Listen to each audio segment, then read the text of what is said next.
Hello and welcome one and all, I am Old School Gamer 1971. A special shout out to Millie and Lloyd. Hope you're all having a great day and are staying safe. Today's subject matter is Old School Opinion November 2020. Before we begin, if you enjoy the video, give it a big thumbs up, like, and if it pleases you, check out my channel and subscribe. So without further ado, in Voice of the Little Game this month, we have 7 games to show, one of which is a brand new platinum. And before you ask, no, it is not a word game. Also a game that should have had a platinum, but doesn't. So let's start with Bad North is a strategy game developed by Plausible Concept and released for the PlayStation 4 in 2018. The Vikings are coming. It is a game I wish that just had a little more, so I could do a full review. However, this game is a lot of fun, frustrating sometimes, but always fun. Starts off easy, but soon you're going to have to get tactical, with a few tricks up its sleeve, a simple control system, and also very addictive. Make this a great buy for strategy fans. It is also tough as hell, playing it on hard mode without losing one of the generals. Damn you, that last trophy. Super Destronaut Land Wars is a first-person shooter developed by Petite Games and released for the PlayStation 4 in 2020. This reminds me of that game from the 80s horror movie, the one with Emilio Estevez in. You know, I Am the Bishop of Battles. The film is nightmares, by the way. This is fantastic and plays well, and whilst not exactly based on a singular game, I will also point out this would not have been possible in the 1980s. I would say that this is addictive as hell. It is a good job that this game didn't exist in my youth, or I would have had no money ever. Superhot Mind Control Delete is a first-person tactical shooter developed by Superhot and released for the PlayStation 4 in 2020. No complaints here, a free upgrade for anyone who purchased the original. This game borrows from the Matrix movies, and this is hardly a bad thing. Great fun inside or outside of VR, just wish we had more of a story for it to get a bigger review. Not a lot out there like this, and certainly, if you are a fan of the first game, it is what it says on the tin, which can only be a good thing. Aircraft Evolution is an arcade aircraft shooter developed by Sometimes You and released for the PlayStation 4 in 2020. Jolien, this is one for your son. Yes, it can be frustrating, but the moment when you succeed, it plays like Rogue Aces and Time Pilot, a more advanced version, with more for you to do and understand, and even stuff for you to unlock. New planes, new loadouts. Once you get your head round them and start upgrading your aircraft, yes, there is much more depth to this one. Gunning and bombing your way to victory. One for the fans of old arcade games. Zombie Driver Immortal Edition is an arcade zombie decimator developed by Exor and released for the PlayStation 4 in 2020. This came as a freebie and I cannot praise this game enough. I did purchase it for the PlayStation 3, so that may be why. Either way, it is running over and shooting zombies from the comfort of your armoured vehicle. Claret and viscera fly everywhere. No, it is not rocket science, brain surgery, or even Christmas time temporary staff. This is mindless fun. Bang on.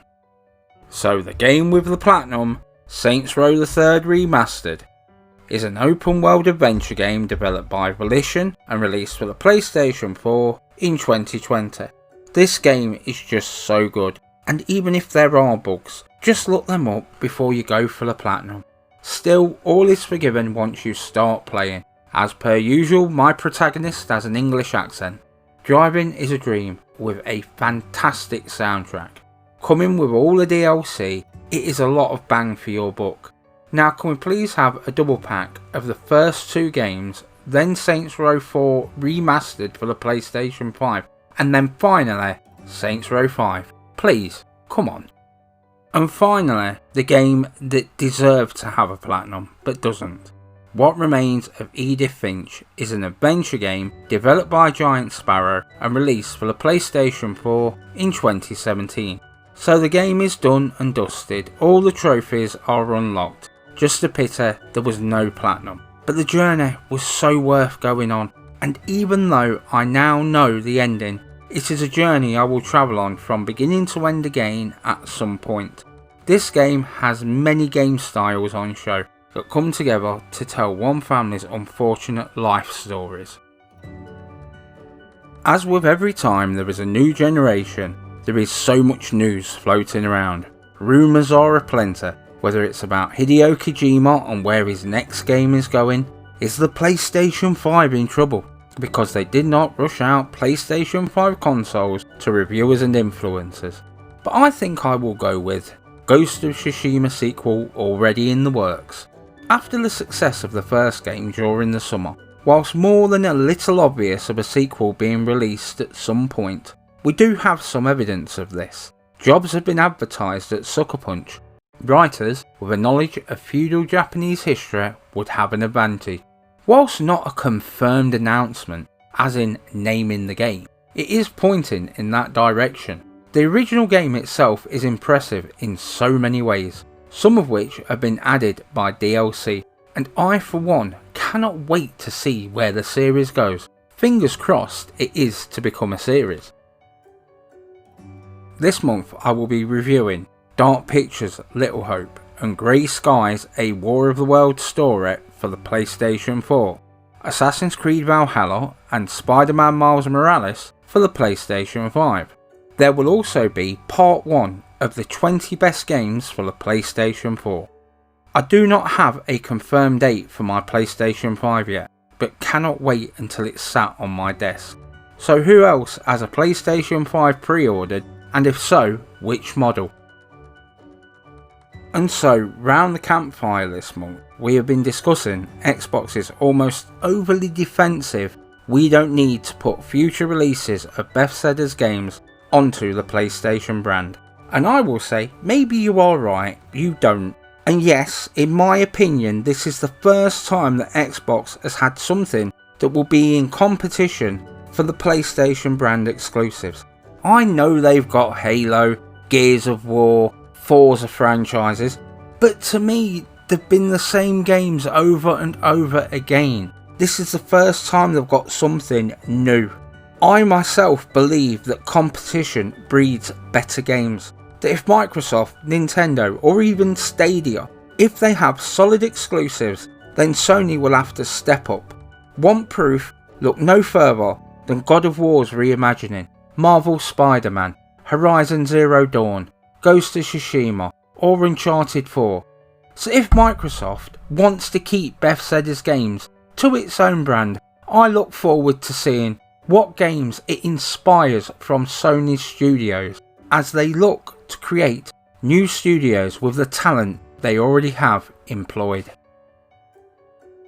How goes the trophy hunt for you all? Well, they changed the way trophies are counted, and that has taken my trophy level up to those lofty heights. It has been a busy hunt this month, so a new level of 464, 20% of the way through the level, with 105 platinums, 631 gold, 1621 silver and 6646 bronze. I can only say happy hunting to you all. And it's done. If you found this video interesting or have any suggestions, please comment down below, as it will put a big old smile on this old face. Let's get the conversation started. I will answer you all. I post new content every week. Have a great day one and all, and thank you for your support. This has been Old School Gamer 1971, signing off.